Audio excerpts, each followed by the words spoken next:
بڑی خیر و برکت والی ہے، اس چیز کی تصدیق کرتی ہے جو اس سے پہلے آئی تھی، اور اس لیے نازل کی گئی ہے کہ اس کے ذریعے سے تم بستیوں کے اس مرکز یعنی مکہ اور اس کے اطراف میں رہنے والوں کو متنبع کرو.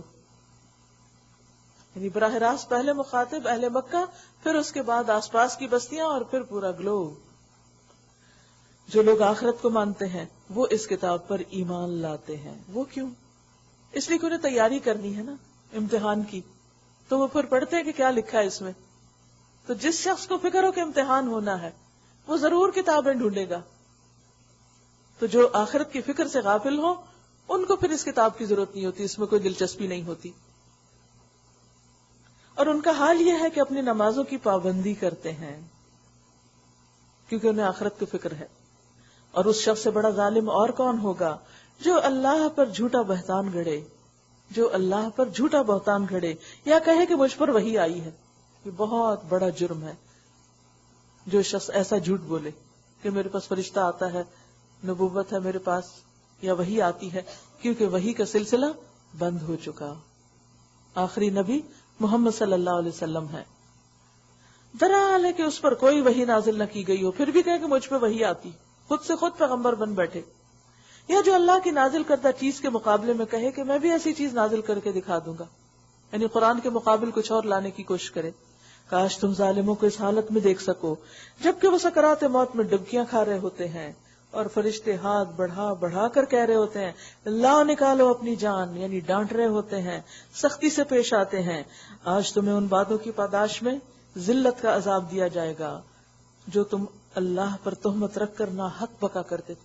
آج سے مراد موت کا دن بھی ہے، اور آج سے مراد مرنے کے بعد برزخ کی زندگی کے شروع ہونے کا بھی پہلا دن. آپ دیکھیے کہ جب دنیا میں ڈیتھ ہو جاتی ہے نا تو کہیں اور پیدائش ہو جاتی ہے. جب آپ یہاں مرتے تو کہیں اور پیدا ہو چکے ہوتے ہیں، اور وہ کون سی جگہ ہے؟ برزخ. تو یہاں سے عذاب قبر کا بھی ثبوت ملتا ہے. آج سے مراد کل کا قیامت کا دن نہیں، آج قیامت سے پہلے کی جگہ ہے، دن ہے، کیونکہ یہاں پر الیوم آیا ہے، آج کے دن تجزون عذاب الہون. تو موت کے وقت عذاب سختی سے جان نکالی جاتی ہے، مارا جاتا ہے، ذلیل و رسوا کیا جاتا ہے، اور پھر اس کے بعد جب برزخ کی زندگی یعنی قبر کی زندگی شروع ہوتی ہے تو پھر نیا عذاب شروع ہو جاتا ہے. لاؤ نکالو اپنی جان، آج تمہیں ان باتوں کی پاداش میں ذلت کا عذاب دیا جائے گا جو تم اللہ پر تہمت رکھ کر ناحق بکا کرتے تھے اور اس کی آیات کے مقابلے میں سرکشی دکھاتے تھے، ایمان کے نہیں دیتے تھے، سر نہیں جھکاتے تھے. اور اللہ فرمائے گا لو اب تم ویسے ہی تنے تنہا ہمارے سامنے حاضر ہو گئے جیسا ہم نے تمہیں پہلی مرتبہ اکیلا پیدا کیا تھا. جو کچھ ہم نے تمہیں دنیا میں دیا تھا وہ سب تم پیچھے چھوڑ آئے ہو، اور اب ہم تمہارے ساتھ تمہارے ان سفارشیوں کو بھی نہیں دیکھتے جن کے متعلق تم سمجھتے تھے کہ تمہارے کام بنانے میں ان کا بھی کچھ حصہ ہے. تمہارے آپس کے سب رابطے ٹوٹ گئے اور وہ سب تم سے گم ہو گئے جن کا تم زوم رکھتے تھے. دانے اور گٹلی کو پھاڑنے والا اللہ ہے. مزید پہچان کرائی جا رہی کہ وہ کس طرح تخلیق کرتا ہے. وہی زندہ کو مردہ سے نکالتا ہے اور وہی مردہ کو زندہ سے خارج کرتا ہے. یہ سارے کام کرنے والا تو اللہ ہے، پھر تم کدھر بہ کے چلے جا رہے ہو؟ پردہ شب کو یعنی رات کی تاریکی کو چاک کر کے وہی صبح نکالتا ہے. اسی نے رات کو سکون کا وقت بنایا ہے. اسی نے چاند اور سورج کے طلوع اور غروب کا حساب مقرر کیا کہ سورج کب آئے گا اور چاند کب آئے گا. دونوں ایک ہی وقت میں طلوع ہوتے تو بات نہ بنتی. یہ سب اسی زبردست قدرت اور علم رکھنے والے کے ٹھہرائے ہوئے اندازے ہیں. اور وہی ہے جس نے تمہارے لیے تاروں کو یعنی ستاروں کو صحرا اور سمندر کی تاریکیوں میں راستہ معلوم کرنے کا ذریعہ بنایا، یعنی صرف آسمان کی زینت نہیں بلکہ گائیڈ بھی ہیں. اور وہی ہے جس نے تم کو ایک متنفس سے پیدا کیا یعنی آدم کی اولاد. پھر ہر ایک کے لیے ایک جائے قرار ہے کہ دنیا میں کہاں رہے گا، اس کا ہوم ایڈریس کیا ہے، اور اس کے سونپے جانے کی جگہ اندر ہوم قبر کی جگہ کون سی ہے، کہاں دفنایا جائے گا، یہ اللہ کو پتا ہے. یہ نشانیاں ہم نے واضح کر دی ہیں ان لوگوں کے لیے جو سمجھ بوجھ رکھتے ہیں. اور وہی ہے جس نے آسمان سے پانی برسایا. آپ دیکھیے کہ سورۃ الانعام میں کس قدر توحید کے دلائل ہیں. اللہ کی پہچان اور اللہ کی معرفت کسی کو اختیار کرنی ہو تو یہ سورت پڑھے. ایک ایک نشانی پر غور و فکر کرایا جا رہا ہے اور ان کی طرف متوجہ کیا جا رہا ہے. یہ سب کچھ ہماری آنکھیں دیکھتی ہیں لیکن بطور نشانی کے نہیں دیکھتی، روٹین میں دیکھتے ہیں. وہی ہے جس نے آسمان سے پانی برسایا، پھر اس کے ذریعے سے ہر قسم کی نباتات اگائی، پھر اس سے ہرے ہرے کھیت اور درخت پیدا کیے، پھر ان سے تہ بتہ چڑے ہوئے دانے نکالے، اور کھجور کے شگوفوں سے پھلوں کے گچھے پیدا کیے جو بوجھ کے مارے جھکے پڑتے ہیں، اور انگور، زیتون اور انار کے باغ لگائے جن کے پھل ایک دوسرے سے ملتے جلتے بھی ہیں، اور ہر ایک کی خصوصیت جدا جدا بھی ہے۔ پھل بظاہر میں ایک جیسے لگتے ہیں لیکن ذائقہ فرق ہوتا ہے۔ اب بعض اوقات ایسا ہوتا ہے نا، آپ کچھ کھانے کے لیے رکھتے ہیں، آپ بھی اٹھا لیتے ہیں، بچے بھی اٹھا لیتے ہیں، آپ کھاتے ہیں تو ایک دوسرے سے کیا پوچھتے ہیں کیسا ہے؟ ایک گچھے سے انگور کھاتے ہوئے بھی ٹیسٹ فرق ہو سکتا ہے، کسی کا میٹھا نکل سکتا ہے، کسی کا کھٹا۔ اور انگور، زیتون اور انار کے باغ لگائے جن کے پھل ایک دوسرے سے ملتے جلتے بھی ہیں اور ہر ایک کی خصوصیات جدا جدا بھی ہیں۔ یہ درخت جب پھلتے ہیں تو ان میں پھل آنے اور پھر ان کے پھل پکنے کی کیفیت ذرا غور کی نظر سے دیکھو کہ پھل پکتا کیسے، وہ بھی قدرت کی ایک نشانی ہے۔ ان چیزوں میں نشانیاں ہیں ان لوگوں کے لیے جو ایمان لاتے ہیں۔ اس پر بھی لوگوں نے جنوں کو اللہ کا شریک ٹھہرایا ہے، حالانکہ وہ ان کا خالق ہے، اور بے جانے بوجھے اس کے لیے بیٹے اور بیٹیاں تصنیف کر دی، حالانکہ وہ پاک اور بالا تر ہے ان باتوں سے جو یہ لوگ کہتے ہیں۔ وہ تو آسمانوں اور زمین کا موجد ہے، ایجاد کرنے والا، نئے سرے سے بنانے والا، جس کا پہلے کوئی نقشہ موجود نہ تھا۔ دنیا کے آرٹسٹ اور پینٹرز تو کیا کرتے ہیں؟ نقالی۔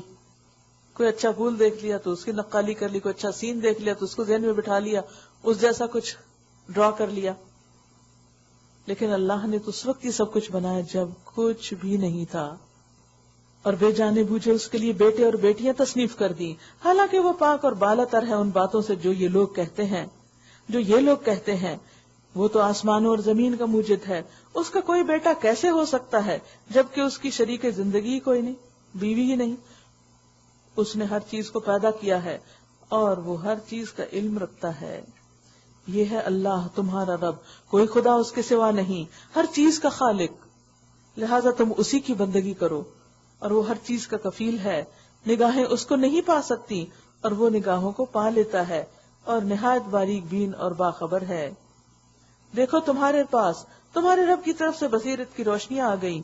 اب جو بینائی سے کام لے گا، دیکھے گا، اپنا ہی بھلا کرے گا، اور جو اندھا بنے گا خود ہی نقصان اٹھائے گا۔ میں تم پر کوئی پاسبان نہیں ہوں۔